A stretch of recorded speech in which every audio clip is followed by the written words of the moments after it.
اشرف کی وجہ سے آج اس کی جان بچی تھی، لہٰذا اس نے اشرف کو ایک بڑا انعام دینے کا فیصلہ کیا۔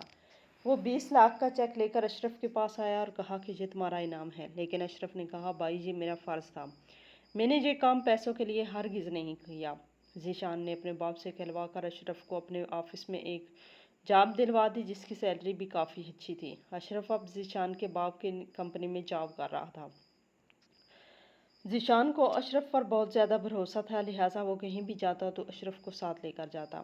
ذیشان نے اپنے دوست کی دولت پر عیاشی کر رہا تھا، بڑے بڑے کلبز میں جاتا، اس کے علاوہ اسے ٹریولنگ کا بھی شوق تھا، لہٰذا وہ جہاں بھی جاتا تو اشرف کی موجودگی میں اپنے آپ کو کافی سیکیور محسوس کرتا۔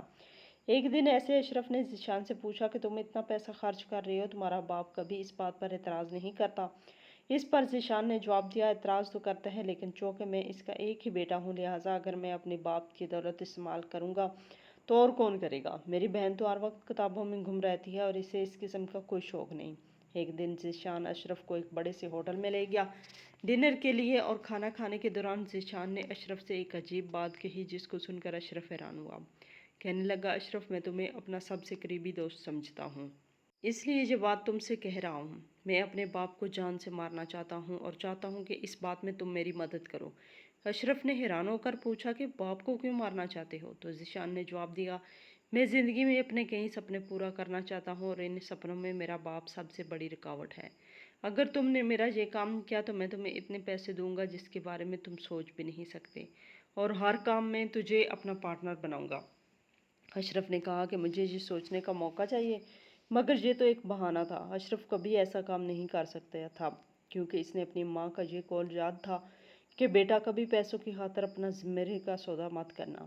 اشرف وہاں سے سیدھا سعود صاحب کے آفس میں گیا، جو کہ ذیشان کا باپ تھا، اور اسے اس بات سے آگاہ کیا کہ آپ کا بیٹا آپ کی جان لینا چاہتا ہے اور یہ کام وہ مجھ سے کروانا چاہتا ہے۔ سعود صاحب نے اشرف سے کہا کہ تم نے مجھے یہ بات کیوں بتائی جبکہ ذیشان تو تمہارا دوست ہے؟ اشرف نے کہا کہ بے شک وہ میرا دوست ہے، لیکن وہ غلط راستے پر ہے۔ اگر ایک بیٹے کے ہاتھوں باپ کی موت ہو گئی تو یہ میرے ضمیر کی موت ہوگی۔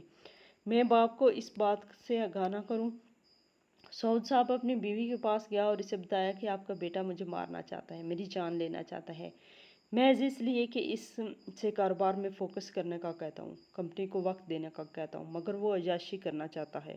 سعود صاحب نے اپنے بیٹے کو گرفتار کروا لیا، یہی سوچ کے کہ جیل میں رہ کر اس کی عقل ٹھکانے آ جائے گی، مگر چونکہ وہ جیل کا عادی نہیں تھا اور بجائے سیدھے راستے پر آنے کے اس نے اپنی زندگی ختم کر ڈالی۔ جیل کے اندر ہی اس نے خودکشی کر لی۔ یہ ایک کروڑ پتی شخص کی اکلوتی اولاد کا انجام تھا، اور شاید اسے یہ دولت راس نہیں آیا رہی تھی۔ سعود صاحب نے اشرف کو اپنا بیٹا بنانے کا فیصلہ کیا، اپنی بیٹی کی شادی اشرف کے ساتھ کی اور اپنے تمام کاروبار اشرف کے حوالے کر دیے۔ وہ اس پر بے حد بھروسہ کرتے تھے۔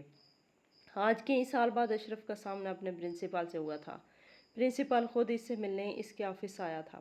اس کے کالج میں ایک لڑکے نے ایک لڑکی کو جان سے مار دیا تھا، جس کی وجہ سے اس کا کالج ہمیشہ ہمیشہ کے لیے بین کر دیا گیا۔ پرنسپل چونکہ صرف تعلیمی ادارہ چلانا ہی جانتے تھے، وہ کوئی کام نہیں کر سکتے تھے، لہٰذا وہ کوڑی کوڑی کے محتاج ہو چکے تھے۔ پرنسپل کا بیٹا بے روزگار گلیوں کی خاک چھان رہا تھا، اور پرنسپل اپنے بیٹے کی سفارش لے کر اشرف کے پاس آیا اور اشرف سے معافی مانگنے لگا کہ بیٹا ماضی میں نے تمہارے ساتھ بہت برا کیا، مجھے معاف کر دینا۔ اشرف نے پرنسپل سے کہا آپ نے مجھے گندی نالیاں صاف کرنے کا کہا تھا، اور اب یہ جان کر حیران ہوں گے کہ آپ کے اسکول سے جانے کے بعد میں نے سب سے پہلا کام یہی کیا تھا، اپنے آپ کو یہ بتانے کے لیے کہ کوئی کام بھی چھوٹا نہیں ہوتا، گندی نالیاں صاف کرنے والے بھی انسان ہوتے ہیں، اگر یہ کام کوئی بھی نہ کرے تو سارا نظام دھرم بھرم ہو جائے۔ آپ تو ایک تعلیمی ادارے کے مالک تھے، تعلیم ہمیں یہ بات سکھلاتی ہے کہ محنت کرنے والے کی عزت کرو، اسے عزت کی نگاہ سے دیکھو۔ میں آپ کے ادارے سے کم نمبر لے رہا تھا، لیکن میں نے کبھی کسی کی جان تو نہیں لی۔ آپ ہی کے ادارے کا ایک برائٹ اسٹوڈنٹ جس نے پہلی پوزیشن حاصل کی تھی، وہی آپ کے ادارے کے بند ہونے کا سبب بنا۔ اس نے حرام محبت کے نام پر ایک لڑکی کی جان لی تھی۔ میں آپ کو یہ بتلانے کی کوشش کر رہا ہوں کہ ایک انسان کو مارکس میں مت تولو، اس کے اندر کے انسان کو پہچاننے کی کوشش کرو۔ پرنسپل آج اشرف سے بہت بڑے اسباق لے کر واپس جا رہا تھا، اور اس بات پر حیران تھا کہ آج پہلی بار زندگی کے سبق جس انسان نے اس سے پڑھائے ہیں وہ کوئی اور نہیں بلکہ اس کے ادارے کا ایک نالائق ترین طالب علم تھا۔ وہ اپنے آپ کو ملامت کر رہا تھا کہ نالائق اشرف نہیں بلکہ میں تھا۔